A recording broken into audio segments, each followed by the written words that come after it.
I've been juicing up all week just to turn up on a 14-year-old. Welcome back to Might Be Manic's bestie. Come here, girl. I got a lot to talk to you about. Got my twin, bro. I got my friends, bro. I'm just fucked up, right? I'm fucked up, bro.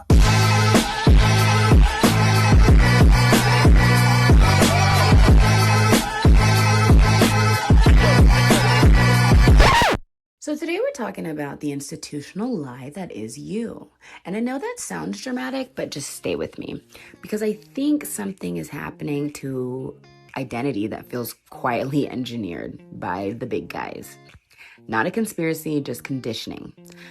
Have you ever noticed that the more you observe yourself, the less you feel like yourself? This got me when I was sitting here today, bro. This one got me.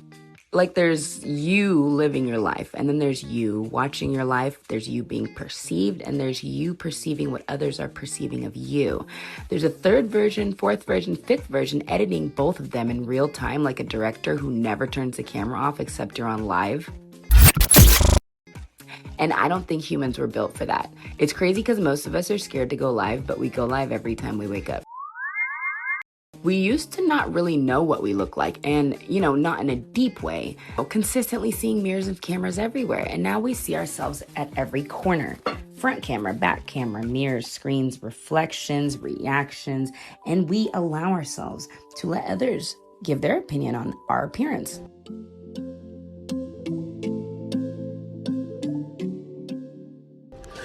Man, I be that pretty motherfucker, man. Someone will say something to you, or you'll hear a bomb-ass quote, and instead of sitting and, conceptualizing it, we can't wait to post it. Shoot, some people can't wait to take credit for it. Some people will post the same post every year on the same day for the clout. Not because they feel the same way every year. It's just the way it goes. How much of this is us anymore, and how much of this is someone you play? And I noticed this. After I monetized my Facebook, Mac Oliver became less of me, and it became, for one, not controversial as often.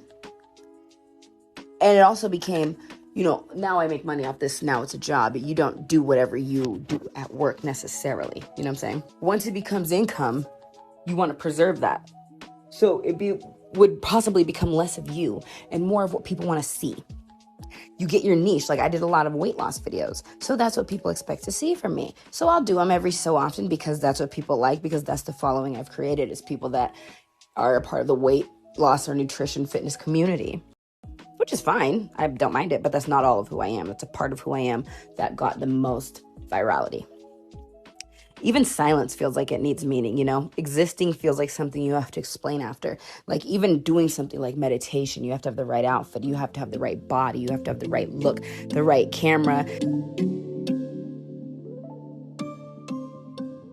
Mind you, this is my makeup thoughts this morning. Like, I was like, maybe the institutional lie of you is that you are fixed. You're one thing. That you're supposed to be consistent. That's a lie. When really you're just a response system, cause and effect to everything that you are being affected by. So then who are you really?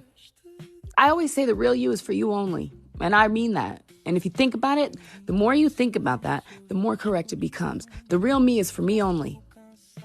I be whoever I am in the rooms I go into to gain the most benefit out of whatever situation I'm in. I believe that God puts things in your life and there's a lesson or a blessing in everything. So I be the person I need to be to pass this class, whether it's perceptive, whether it's defensive, whether it's intelligent, whether it's quiet.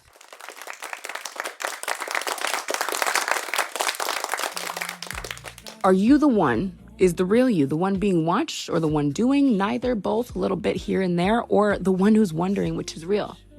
Because that's when we get into what's that voice in my head. When I say I look fat today, and then I go, bitch, please. Who said that? Hard to unlearn that awareness of ourselves. And I think we can notice when we leave ourselves and when we become performance instead of presence. I had a boss once who was homely. My mom said that's a nice way of saying ugly. Aww. She was ugly, okay? To anyone. It's just the truth. She was unfortunate looking, okay? And she would comment on my appearance a lot. First it was nice. Then it was her insecurity playing out in me. It was projection. And ultimately, I ended up getting treated really shitty because of how I look, which it's always because of how I look. And I used to say when I was little, I don't want this anymore, and I rebuke this out of my mouth, but I used to say, I hope I get in a car accident and I get maimed or something, because then maybe I'll meet someone that likes me for who I am. Wow, wow, wow, wow. Because I learned at a very young age that people thought I was beautiful. That's all they ever tell me, and that's a nice thing to hear. But that has nothing to do with me. My parents met each other, and they hooked up. That's not anything about the work I put into myself. That has nothing to do with my self-growth.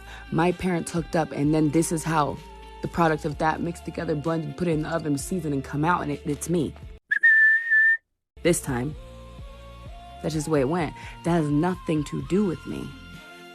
There's so much to know. But people just want to tell you, wow, you're beautiful. The one thing that has nothing to do with me. Recognize when you stop feeling like yourself. Not the yourself that's beautiful, not the yourself that stops people in traffic or the one that is homely, the you. Because you weren't supposed to know you look like that. And I don't know. I think we're all still in there somewhere, just buried under observation, overexposure, underexposure, under everything we were never meant to carry all at once. You know, your soulmate, you probably have already met them.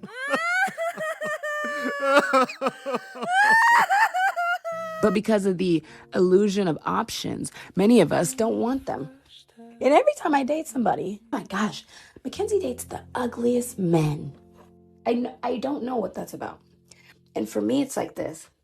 I spent my whole life being perceived by my exterior. I know what type of brokenness can come with that. When skinny wasn't my thing, I would see skinny people and think, if only I had what they have. And suddenly I'm imagining their life is a yellow brick road and all green lights and they get everything. Because if I had that one thing, my life would be perfect.